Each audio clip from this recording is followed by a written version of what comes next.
By the time visiting hours were over, the pediatric floor had turned into a different world. The bright hallway lights dimmed, the chatter of families faded, and the only sounds left were the soft beeps of monitors and the squeak of nurses' shoes on polished floors. In room 407, though, there was something no one on the night shift could ignore. A 185-pound gray cane Corso, squeezed stubbornly beside a skinny 12-year-old boy's bed, refusing to move an inch. The nurses had tried everything. First came the gentle suggestions. "Come on, big guy, let's give the boy some space." Then the bribery, treats, toys, even a leftover turkey slice from the break room. Titan didn't care. Every time anyone tugged at his leash, he simply leaned heavier against the side of the bed, pressing his massive body closer to the kid under the blankets, as if the two of them were welded together. His head rested right next to the boy's hand. His amber eyes half closed but always watching. The boy's name was Noah, and 12 hours earlier he'd come out of surgery with a scar he would remember for the rest of his life. It hadn't been some simple stitches or a broken arm. It was a major abdominal surgery they'd spent weeks worrying about. His parents, Mark and Julia, still had the surgeon's words echoing in their heads. Complications, monitoring, we'll keep a close eye on him. They had begged the hospital for one crazy exception. Let Titan stay in the room overnight, just this once. The staff had hesitated, looked at the giant dog, looked at the fragile boy, and eventually said yes, on one strict condition. If Titan caused any trouble, he would have to go. The irony, of course, was that everyone was convinced Titan would be the trouble. Cane Corsos had a reputation. Big, intimidating, dangerous. People whispered whenever they saw one. Even in the hospital, a few parents in the hallway had frowned, pulling their children closer as they walked past room 407 and caught a glimpse of that muscular frame and massive head. They didn't see the way Titan carefully shifted his weight so the bed wouldn't shake when Noah winced. They didn't see the way his huge, heavy paw stayed perfectly still against the rail whenever a nurse came in with a needle, as if he understood this part had to happen and he wasn't allowed to interfere. Inside the room, Titan was the opposite of what people feared. When Noah stirred and mumbled in his sleep, the dog's ears flicked instantly, his head lifting to watch the boy's face. When the 4-pump beeped, he stared at it, then at the door, waiting to see if a nurse would come. At one point, Noah's hand slipped off the mattress. Titan nudged it gently back up with his nose, then rested his head beneath it so the boy's fingers ended up in his fur. Only then did the dog close his eyes again. By 2 a.m., the floor was almost silent. Noah's parents, beyond exhausted, had finally agreed to lie down on the pull-out couch in the corner. The nurse on duty, Maria, peeked in one more time, checked the monitors, and smiled despite herself at the sight of the giant dog curled like a shadow around the small boy. "Okay, Titan," she whispered. "You're on guard duty, big guy. Don't let anything happen to him." Titan blinked at her once, slow and solemn like he understood. Hours ticked by. Outside, the city slept under a thin layer of fog. Inside room 407, the glow from the monitor cast soft green light over Noah's pale face and Titan's powerful shoulders. Everything seemed normal. The heart rate was steady, the oxygen numbers good, the breathing calm. Maria worked through her charting at the nurse's station, thinking this might be the rare quiet night they all prayed for. Then, somewhere just after 3:45 a.m., something subtle shifted, something no machine was programmed to detect. Noah made a tiny sound, almost like a sigh, but his chest didn't rise as smoothly as before. His fingers, tangled in Titan's fur, slackened a little. On the monitor the numbers still looked fine.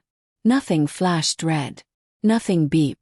But Titan's eyes snapped open, wide and alert, as if someone had flipped a switch inside him. He sniffed the air once, then twice, his huge head hovering over the boy's chest. He leaned in closer, listening, feeling. The room was quiet, yet the dog's breathing changed. Faster, shallow, restless. Slowly, Titan rose to his feet, careful not to jostle the bed, his body tensing like a coiled spring. Noah didn't wake up. His parents kept sleeping on the couch, unaware. The monitors stayed green, cheerful, and deceiving. Titan turned his head toward the door, ears tilted forward. Something was wrong. He didn't understand what, but he felt it. A deep, low sound began to grow in his throat, not a threatening growl, but a rumble of anxious urgency, like an alarm building from inside his chest. He nudged Noah's shoulder once. No response. His eyes moved back to the hallway. If no one was coming, he would have to bring them. At 3:59 a.m., Titan did something he had never done in a hospital before. He left the boy's side. And the way he did it is exactly what would have every doctor on that floor talking by sunrise. Titan stepped down from the side of the bed with surprising grace for his size. His claws clicking softly on the linoleum. For a split second he hesitated, looking back at Noah as if torn between staying and going. Then whatever instinct was screaming inside him won. He took 2 huge strides toward the door, shoved his shoulder against it, and the slightly ajar door swung open with a soft whoosh into the hallway. The night nurse at the far end, a young man named Ethan, almost jumped when he saw a massive cane Corso suddenly standing in the corridor, staring directly at him. Dogs technically weren't supposed to wander the ward alone, and for half a second Ethan raised his hand, ready to call out. But before he could say anything, Titan broke into a fast walk. Not a charge, not an aggressive sprint, but a determined, urgent pace straight toward him, eyes locked on his face. "Whoa, hey big guy," Ethan whispered, instinctively holding out a hand to calm him. Titan didn't even glance at it. He brushed right past, then stopped, twisting his head back toward the open door of room 407. He looked up at Ethan, then back at the door, then up again almost like he was pointing. When Ethan didn't move fast enough, Titan let out a sharp, booming bark that echoed through the quiet ward.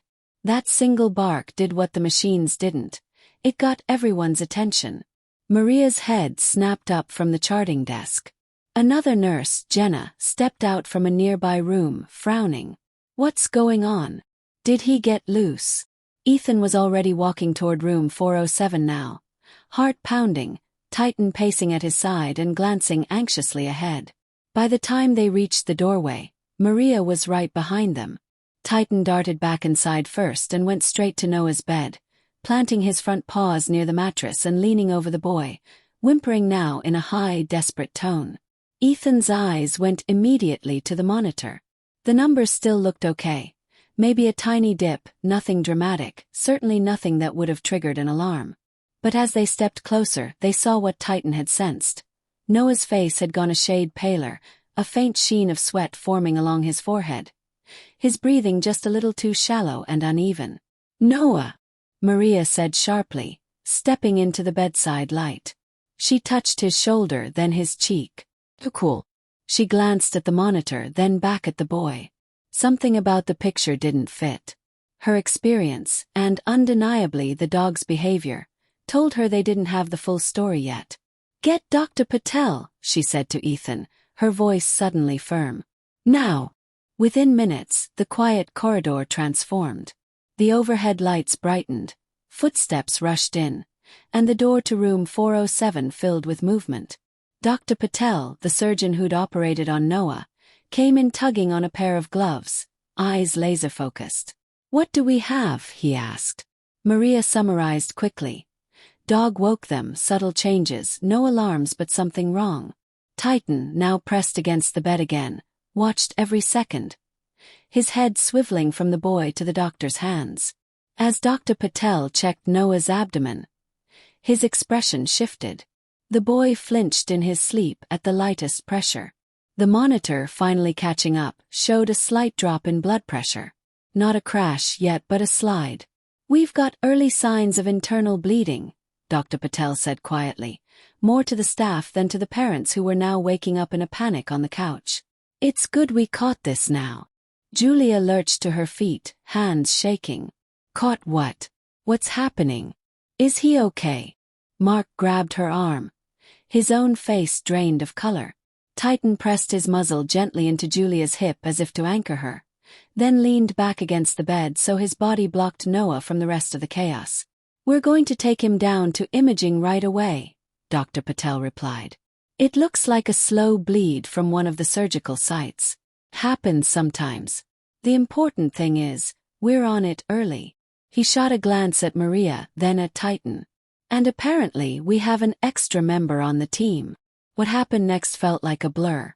They wheeled Noah's bed out of the room, 4 lines and monitors moving with him, the wheels humming against the floor. Titan tried to follow, muscles tensing, but a nurse gently held his leash. He has to stay, she murmured, bracing herself for a struggle. But Titan surprised her. He didn't bark, didn't snap. He just stood there, chest heaving, eyes locked on the elevator doors until they slid shut behind the bed. Down in imaging, the scans confirmed Dr. Patel's suspicion. A small post-surgical bleed that, left unchecked, could have turned into something far more dangerous by morning. They moved fast, correcting it, stabilizing Noah, watching his numbers climb back into the safe zone.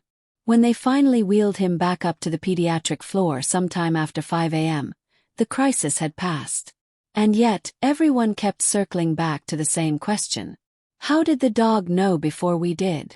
By the time the sun rose and the day shift clocked in, the story had already spread. Nurses from other floors came by just to see the dog.